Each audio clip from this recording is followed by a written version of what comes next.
Nobody's Boy, Chapter 3, Signor Vitali's Company. That night I dreamed that I had been taken to the home. When I opened my eyes in the early morning, I could scarcely believe that I was still there in my little bed. I felt the bed and pinched my arms to see if it were true. Oh, yes, I was still with Mother Barbera. She said nothing to me all the morning, and I began to think that they had given up the idea of sending me away. Perhaps she had said that she was determined to keep me. But when midday came, Barberan told me to put on my cap and follow him. I looked at Mother Barbara to implore her to help me. Without her husband noticing, she made me a sign to go with him. I obeyed. She tapped me on the shoulder as I passed her to let me know that I had nothing to fear. Without a word, I followed Barberan. It was some distance from our house to the village, a good hour's walk. Barberan never said a word to me the whole day. He walked along limping.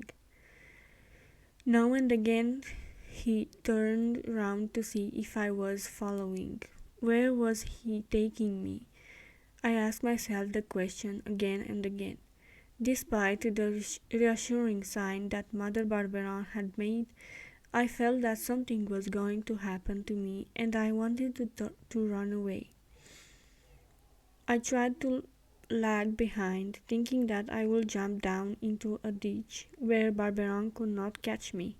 At first he had seemed satisfied that I should tramp along just behind him on his heels, but he evidently soon began to suspect that I intended to do, and he grabbed me by the wrist. I was forced to keep up with him. This was the way we entered the village.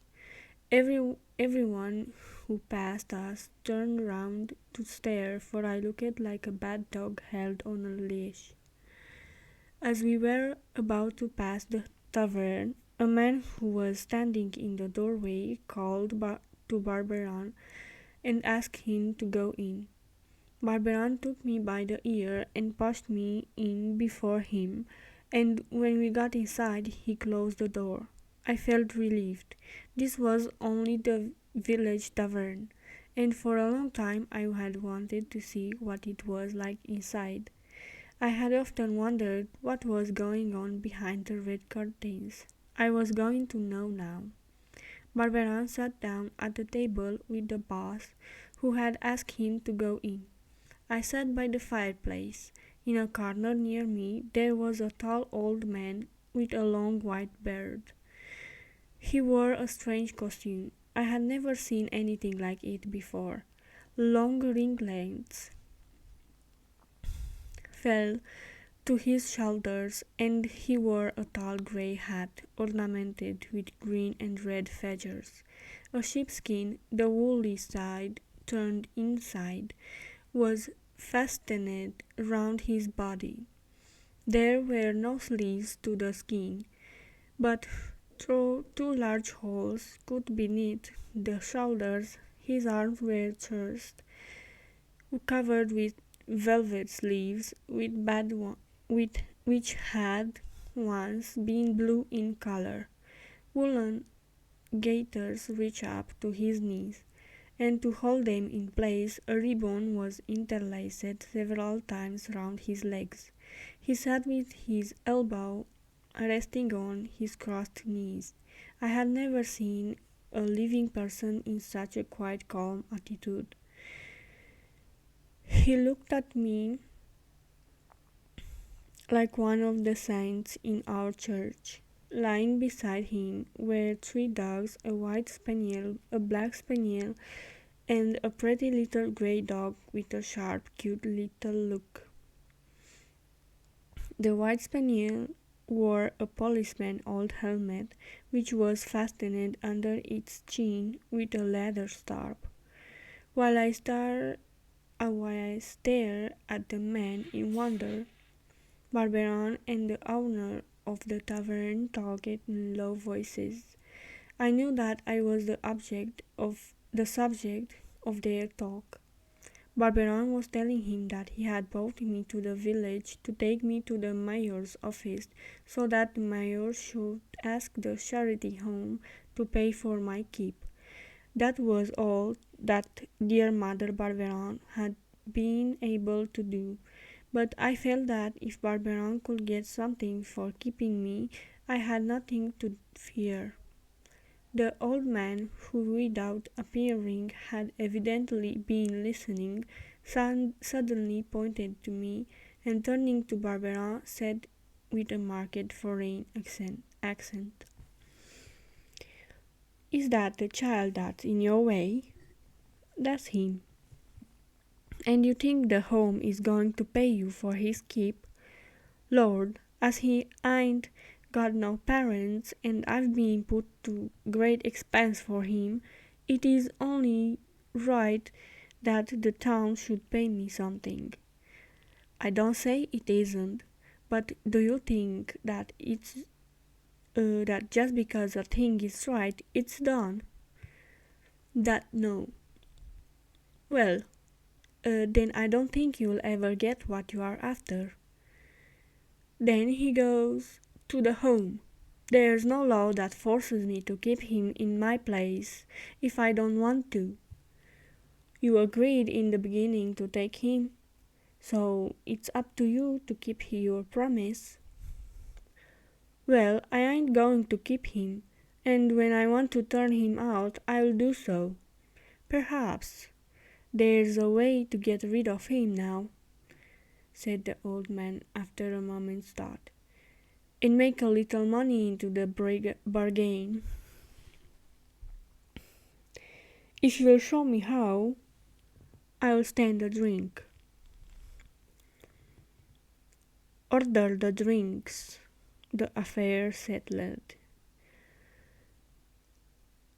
"Sure?" "Sure." The old man got up and took a seat opposite Barberin. A strange thing, as he rose, I saw his sheepskin move. It was lifted up, and I wondered if he had another dog under his arm. What were they doing to do with me? My heart beat against my side. I could not take my eyes off the old man. "You won't let this child eat any more of your bread unless somebody pays for it. That's it, isn't it?" "That's it, because—" "Never mind the reason. That don't concern me. No, if you don't want him, just give him to me. I'll take charge of him." "You take charge of him? You want to get rid of him, don't you?" "Give you a child like him, a beautiful boy, for he is beautiful, the prettiest boy in the village. Look at him." I've looked at him. "Remy, come here." I went over the table, my knees trembling. "There, don't be afraid, little one," said the old man. "Just look at him," said Barberin again. "I don't say that he is a homely child. If he was, I wouldn't want him. I don't want a monster." "Ah, no, if he was a monster with 2 ears, or even a dwarf, you'd keep him. You could make your fortune out of a monster. But this little boy is not a dwarf nor a monster, so you can exhibit him. He's made the same as others, and he's no good for anything. He's good for work.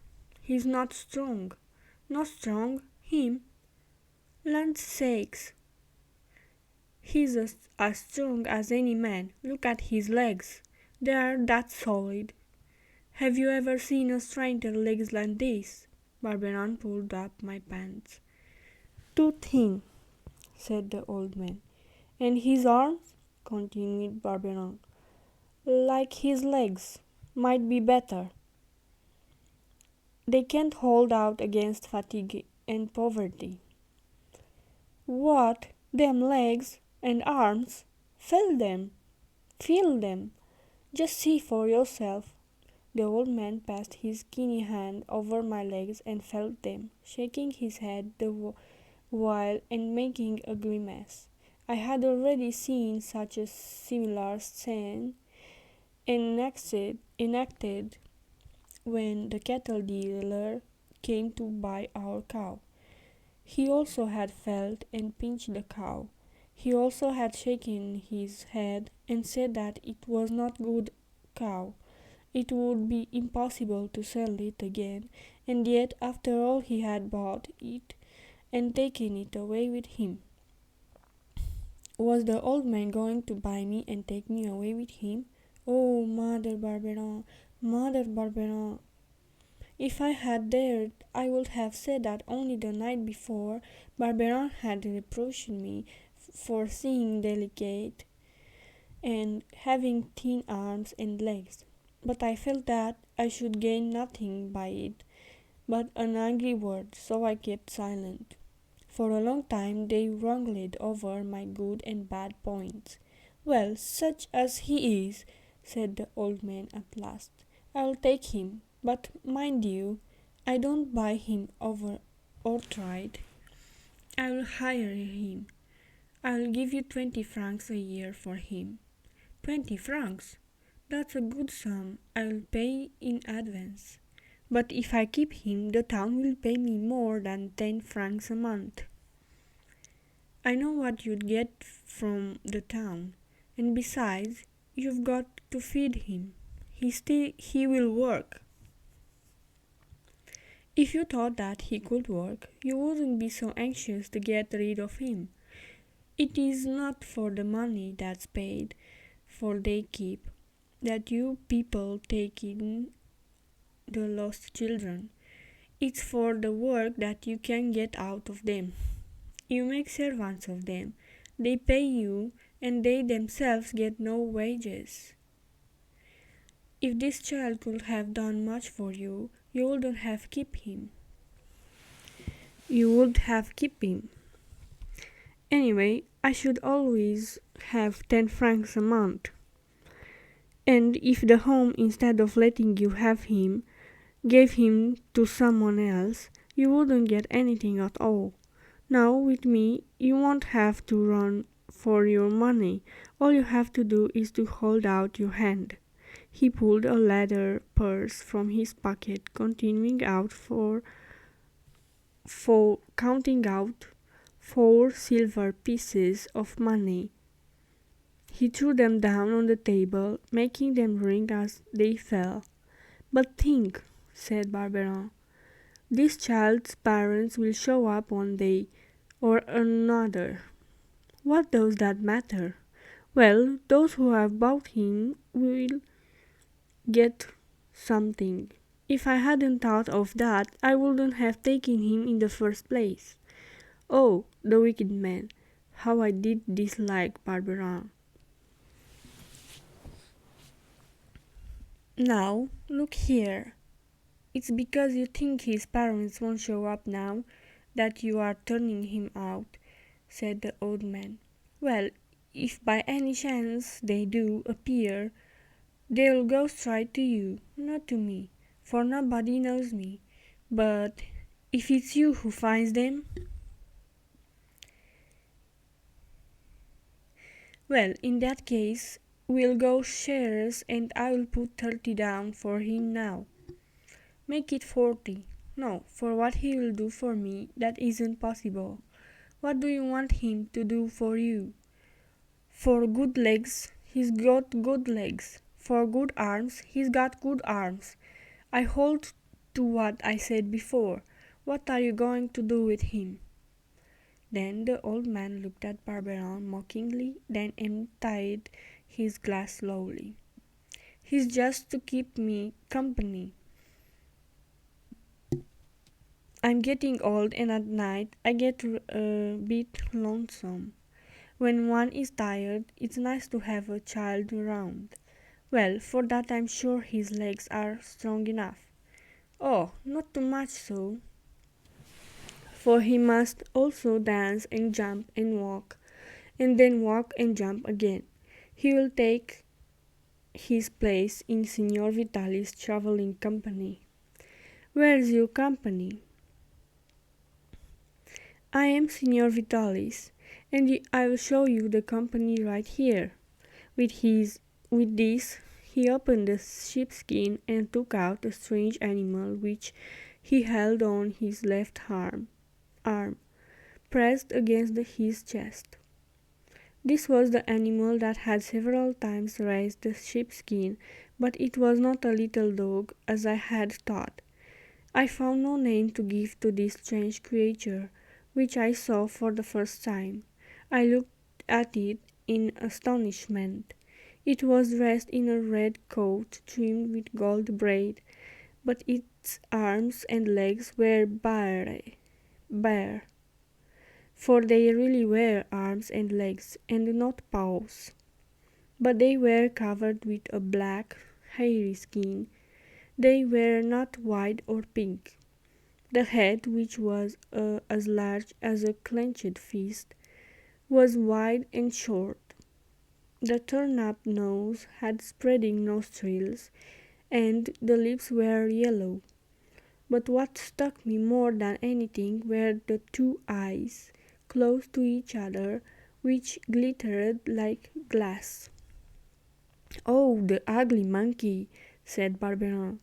"A monkey!" I opened my eyes still wider. So this was a monkey, for although I had never seen one, I had heard of them. So this little tiny creature that looked like a black baby was a monkey. "This is the star of my company," said Signor Vitalis. "This is Mr. Prettyheart. Now, Prettyheart," turning to the animal, "make your bow to the society." The monkey put his hands to his lips and threw a kiss to each of us. "Now," continued Signor Vitalis, holding out his hand to the white spaniel, "the next, Signor Capi, will have the honor of introducing his friends to the esteemed company here present." The spaniel, who up till this moment had not made a movement, jumped up quickly, and standing on his hind paws, crossed his fore paws on his chest, and bowed to his master so low that his polished helmet touched the ground. This polite duty accomplished, he turned to his companions, and with one paw still pressed on his chest, he made a sign with the other for them to draw nearer. The two dogs, whose eyes had been fixed on the white spaniel, got up at once, and giving each one of us his paw, shook hands as one does in polite society, and then, taking a few steps back, bowed to us in turn. "The one I call Capi," said Signor Vitalis, "which is an abbreviation of Capitano in Italian, is the chief. He is the most intelligent, and he conveys my orders to the others. That black-haired young dandy is Signor Zerbino, which signifies the sport. Notice him, and I am sure you will admit that the name is very appropriate. And that young person with the modest air is Miss Dulcie. She is English, and her name is chosen on account of her sweet disposition." With these remarkable artists, I traveled through the country, earning my living sometimes good, sometimes bad. It is a matter of luck.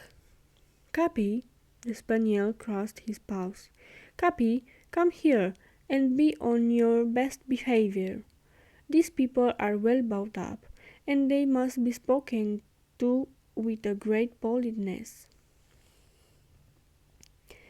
Be good enough to tell this little boy who is looking at you with such big round eyes what time it is.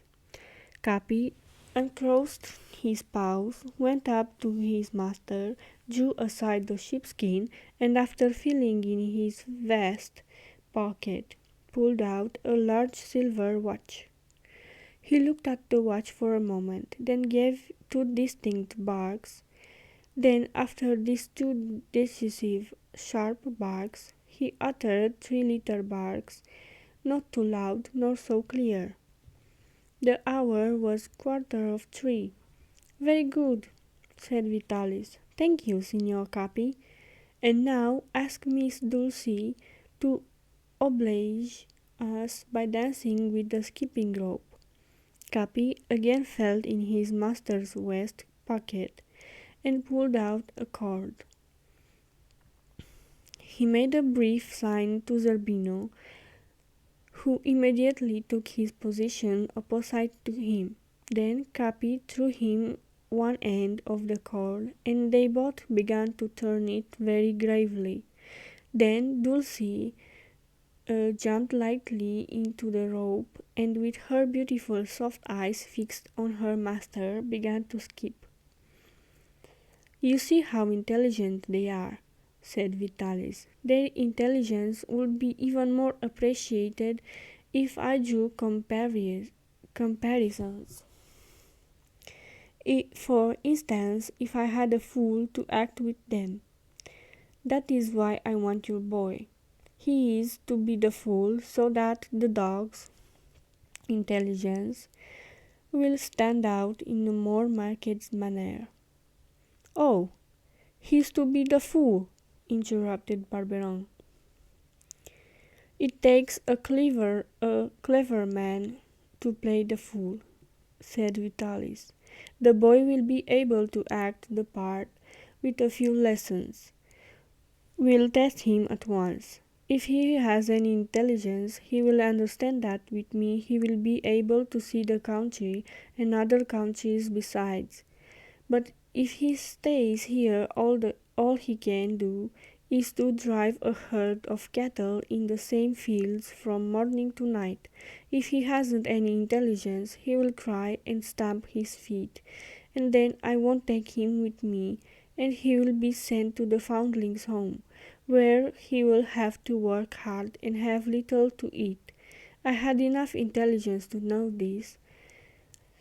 The dogs were very funny, and it would be fun to be with them, always. But Mother Barberin, I could not leave her. Then, if I refused, perhaps I should not stay with Mother Barberin also. I might be sent to the home. I was very unhappy, and as my eyes filled with tears, Signor Vitalis tapped me gently on the cheek. "Ah, the little chap understands because he does not make a great noise. He is arguing with the matter in his little head, and tomorrow—" "Oh, sir," I cried, "let me stay with Mother Barberin. Please, let me stay." I could not say more, for Capi's loud barking interrupted me. At the same moment, the dog sprang towards the table upon which Pretty Heart was seated. The monkey, profiting by the moment when everyone was occupied with me, had quickly seized his master's glass, which was full of wine, and was about to empty it. But Capi, who was a good watchdog, had seen the monkey trick, and, like the faithful servant that he was, he had foiled him. "Mr. Pretty Heart," said Vitalis severely, "you are a glutton and a thief. Go over there in the corner and turn your face to the wall, and you, Zerbino, keep guard. If he moves, give him a good slap. As to you, Mr. Capi, you are a good dog. Give me your paw. I'd like to shake hands with you."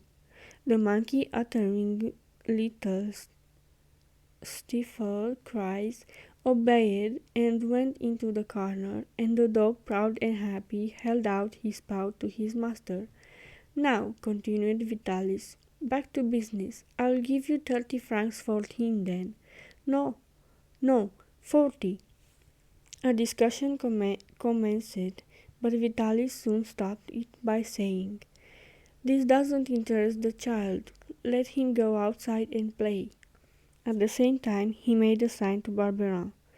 "Yes, go out into the yard at the back, but don't move or you will have me to reckon with you." I could not but obey. I went into the yard, but I had no heart to play. I sat down on a big stone and waited. They were deciding what was to become of me. What would it be? They talked for a long time. I sat waiting, and it was an hour later when Barberin came out into the yard. He was alone. Had he come to fetch me to hand me over to Vitalis? "Come," he said, "back home." Home! Then I was not to leave Mother Barberin? I wanted to ask questions, but I was afraid because he seemed in a very bad temper. We walked all the way home in silence. But just before we arrived home, Barberin, who was walking ahead, stopped. "You know," he said, taking me roughly by the ear, "if you say one single word of what you have heard today, you shall smart for it. Understand?"